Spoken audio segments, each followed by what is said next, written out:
하나님의 말씀 시편 42편 5절입니다.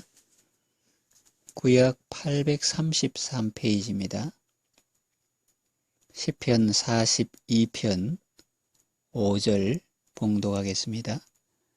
내 영혼아, 내가 어찌하여 낙심하며 어찌하여 내 속에서 불안해하는가? 너는 하나님께 소망을 두라. 그가 나타나 도우심으로 말미암아 내가 여전히 찬송하리로다. 아멘. 우리가 이 세상을 살아갈 때 많은 환난을 만납니다. 어려움을 만납니다. 위기를 만납니다. 환난을 잘 통과하고 위기를 잘 극복해야 하겠죠. 그런데 환난도 환난이지만 우리가 주의해야 할 것이 있습니다. 환난이 아닌 다른 것 때문에 더 힘들어지고 심지어는 망하는 경우도 있기 때문입니다. 그러므로 환난의 때에 우리는 조심해야 합니다. 환난의 때에 우리가 경계해야 할 것을 말씀드립니다. 첫째, 만용입니다. 허세를 부리면 안 됩니다. 나는 몸이 건강하니까 바이러스가 와도 상관없어. 나는 면역력이 있으니까 웬만한 질병은 다 도망가. 그러지 말라는 겁니다.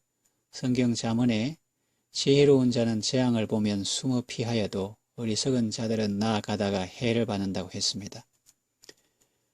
환난의 때에는 자세를 낮추고 하나님의 긍휼을 구해야 합니다. 외출을 자제합니다. 사람이 많이 모인 장소는 가급적 피하고 언제나 마스크를 착용합니다. 집에 돌아와서는 손을 씻습니다. 영적 세계에서도 마찬가지입니다. 나는 괜찮다는 생각은 금물입니다. 사도 바울은 고린도 교회에 보낸 편지에서 구약 이스라엘 백성들이 광야에서 우상 숭배하고 음행하고 주를 시험하고 원망하다가 멸망한 사건들을 언급합니다. 그들에게 일어난 이런 일은 본보기가 되고 또 말세를 만난 우리를 깨우치기 위하여 기록되었다고 말씀합니다. 그러면서 이렇게 말합니다. 고린도전서 10장 12절입니다. 그런즉 선줄로 생각하는 자는 넘어질까 조심하라. 그렇습니다.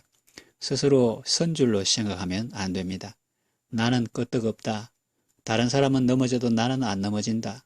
다른 사람은 멸망해도 나는 멸망하지 않는다. 그러면 안 됩니다. 자신의 연약함을 알고 겸손히 엎드려 주의 은혜를 구하는 것이 지혜입니다. 환난의 때에 경계해야 할 것은 만용입니다. 두 번째, 환난의 때에 경계해야 할 것은 두려움입니다. 우리가 하나님을 두려워하는 것은 좋은 것입니다. 그러나 하나님이 아닌 다른 것을 두려워하는 것은 좋은 것이 아닙니다. 그것이 사람이든지 다른 어떤 피조물이든지 말입니다. 콜레라가 창궐할 때 이야기입니다. 한 천사가 콜레라에게 말합니다. 콜레라는 시커먼 옷을 입고 그 마을에서 이제 나오고 있습니다. 천사가 말합니다. 너 어떻게 그렇게 잔인할 수 있니? 마을 사람이 다 죽고 마을이 완전 황폐해졌잖아. 그때 콜레라가 대답합니다. 나는 다 죽이지 않았다. 나 때문에 죽은 사람은 딱 3명이다. 그러니 천사가 말합니다.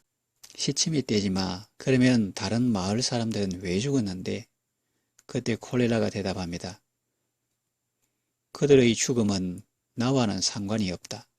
그들은 두려움 때문에 죽었다. 그렇게 말했다는 겁니다. 이 이야기는 우리에게 시사하는 바가 큽니다. 위기 자체보다 그로 인한 불안과 두려움이 더 큰 피해를 줄 수 있다는 겁니다. 지금도 우리 사회에는 코로나19뿐만 아니라 그로 인한 많은 어려움이 있습니다. 사회 곳곳에 갈등과 대립과 분열이 있습니다. 진영 논리가 있고 거짓 정보가 있고 분노도 있습니다. 국제적으로도 격리가 있고 입국 거부가 있습니다. 우리가 위기 앞에서 만용을 부리거나 허세를 부리는 것도 문제지만 과도한 두려움이나 위기의식에 사로잡혀서 비정상적인 행동을 하는 것도 문제입니다. 성경은 말합니다. 사람을 두려워하는 자는 올무에 걸리게 되나 여호와를 의지하는 자는 안전하니라. 그렇습니다. 어떤 사람이나 어떤 재난이나 어떤 피조물도 우리가 두려워할 대상은 아닙니다. 그런 것들을 두려워하면 안 됩니다. 어떻게 하면 그렇게 될 수 있을까요? 갑자기 그렇게 마음을 먹는다고 바로 그렇게 될까요? 아닙니다. 하나님을 의지해야 합니다. 여호와를 의지하는 자는 안전하니라고 했습니다. 하나님의 사랑 안에 거해야 합니다. 성경에는 하나님의 사랑과 능력에 대한 말씀이 많이 나옵니다. 그 중에 하나가 시편 91편입니다. 시편 91편 4절에서 12절 말씀을 보면 보기만 해도 위로가 되고 힘이 됩니다. 그가 너를 그의 깃으로 덮으시리니 내가 그의 날개 아래에 피하리로다. 그의 진실함은 방패와 손방패가 되시나니 너는 밤에 찾아오는 공포와 낮에 날아드는 화살과 어두울 때 퍼지는 전염병과 밝을 때 닥쳐오는 재앙을 두려워 아니하리로다. 천인이 네 왼쪽에서 만명이 내 오른쪽에서 엎드러지나 이 재앙이 네게 가까이 하지 못하리로다. 오직 너는 똑똑히 보리니 악인들의 보응을 네가 보리로다. 네가 말하기를 여호와는 나의 피난처시라 하고 지존자를 너의 거처로 삼았으므로 화가 네게 미치지 못하며 재앙이 네 장막에 가까이 오지 못하리니 그가 너를 위하여 그의 천사들을 명령하사 내 모든 길에서 너를 지키게 하심이라. 그들이 그들의 손으로 너를 붙들어 발이 돌에 부딪히지 않게 하리로다. 이런 약속의 말씀들이 성경에 많이 나오는데 이런 말씀들을 붙들면 두려움이 사라집니다. 본문에 보면 시인이 말하죠. 내 영혼아, 네가 어찌하여 낙심하며 어찌하여 내 속에서 불안해하는가? 너는 하나님께 소망을 두라. 너는 하나님을 바라라. 그가 나타나 도우심으로 말미암아 내가 여전히 찬송하리로다. 이 말씀은 11절에도 나오고 43장 5절에도 나옵니다. 후렴과 같고 너무나 중요하기 때문에 반복해서 강조하는 것입니다. 환난의 때에 낙심하거나 불안해하지 말고 하나님의 사랑과 능력에 대한 말씀을 꼭 붙드시고 하나님께 소망을 두시고 그의 도우심을 바라보며 여전히 찬송하는 삶을 살아가시기를 바랍니다. 세 번째, 우리가 환난의 때에 경계해야 할 것은 나태함입니다. 전염병 확산을 방지하기 위해서 교회당에 모이지 않고 흩어져서 가정에서 예배하는 것은 모이기를 패하는 것이 아닙니다. 그것은 예배의 중지가 아니라 다른 방법으로 예배를 드리는 것입니다. 물론 그런 특수한 상황이 일상화되지 않도록 우리는 기도하고 있습니다. 우리는 편한 백성이 되도록 부름받은 것이 아니라 그리스도 안에서 평강을 누리도록 부름받은 하나님의 자녀들입니다. 교회당에 모이지 않으니 집에서 내 마음대로 자유롭게 할 수 있다. 그러면서 나태하거나 신앙에 잠을 자면 안 됩니다. 깨어 기도해야 할 때입니다. 지금도 불철주야 수고하는 대구의 공무원들과 의료진들을 위해 기도해야 합니다. 나라와 민족을 위해 기도해야 합니다. 열방 회복과 선교사들을 위해서도 기도해야 합니다.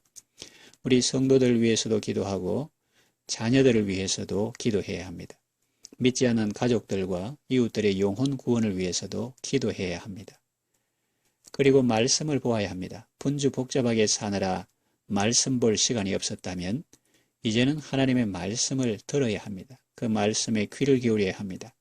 이 땅에 하나님의 가치가 존중되고 있는지, 나는 성경적 가치를 존중하면서 살고 있는지, 이 시대를 살아가는 내게 향한 하나님의 선하시고 기뻐하시고 온전하신 뜻은 무엇인지 분별하고 그 뜻대로 살아야 하겠습니다. 위기의 때는 나태할 때가 아니라 더욱 기도하고 말씀에 집중하며 우리의 내면을 강화할 때입니다. 이제 말씀을 정리하며 마치겠습니다. 위기의 때에도 지혜롭게 잘 대처하면 오히려 좋은 기회가 될 수 있습니다. 만용을 버리고 과도한 두려움도 떨쳐버리고 오직 하나님의 사랑 안에서 속 사람이 강건해지고 내면이 강화되는 복된 시간이 되기를 바랍니다. 기도합니다. 하나님 아버지, 평안할 때도 그늘이시고 풍파 중에도 그늘이심을 감사합니다. 환난의 때에 우리가 교만하거나 과도한 두려움에 빠지거나 나태하거나 해서 더 어려움을 키우는 것이 아니라 겸손하게 엎드려 하나님의 은혜를 구하고 주의 긍휼을 바라면서 닫힌 문만 보지 말고 하나님이 열어놓으신 새로운 기회를 보면서 잘 준비하고 내면을 강화하는 지혜롭고 복된 삶을 살게 하옵소서. 예수님의 이름으로 기도합니다. 아멘.